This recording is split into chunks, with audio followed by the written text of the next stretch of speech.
കേന്ദ്ര ഗവൺമെന്റ് നടപ്പിലാക്കാൻ തീരുമാനിച്ചിട്ടുള്ള pharmacy commission ഈ മേഖലയിൽ ഗുരുതരമായ പ്രത്യാഘാതങ്ങൾ സൃഷ്ടിക്കുന്നതാണെന്നും വിശദമായ ചർച്ചകളിലൂടെ മാറ്റം വരുത്തിയ മാത്രമേ നടപ്പിലാക്കാൻ പാടുള്ളൂ എന്നും Kerala private pharmacist association Kannur ജില്ലാ പഠന ക്യാമ്പ് ആവശ്യപ്പെട്ടു.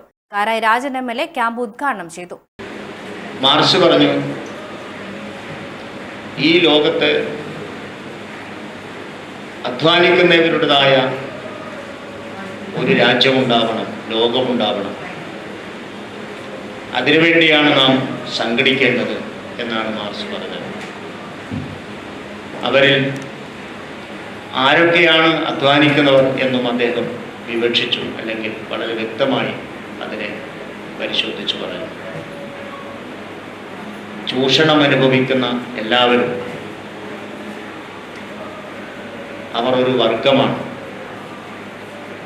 ഒരു കൂട്ടർ മറ്റൊരു കൂട്ടരെ ചൂഷണം ചെയ്യുന്നുവെങ്കിൽ ചൂഷണം ചെയ്യുന്നവർ ഒരു വർഗവും ചൂഷണത്തിന് ഏതെല്ലാം വിധത്തിൽ ഇരയാവുന്നുണ്ടോ അവരെല്ലാം ഒരു വർഗവും. അവർ ഒരു കൂട്ടർ ചൂഷിത വർഗവും മറ്റൊരു കൂട്ടർ ചൂഷകരുടെ വർഗവും. ഇങ്ങനെ ചൂഷകനും ചൂഷിതനും ഇല്ലാത്ത ഒരു ലോകത്തെക്കുറിച്ചാണ് അദ്ദേഹം വിഭാവനം ചെയ്തത്. പ്രസിഡന്റ് വിജയകുമാർ അധ്യക്ഷനായി. സംസ്ഥാന pharmacy council president OC Naveen Chand, Naveen Lal Padikkunnu, Prasoon Babu, P Rajan, Manoj BP, Saleem P, Divakaran KN തുടങ്ങിയവർ സംസാരിച്ചു.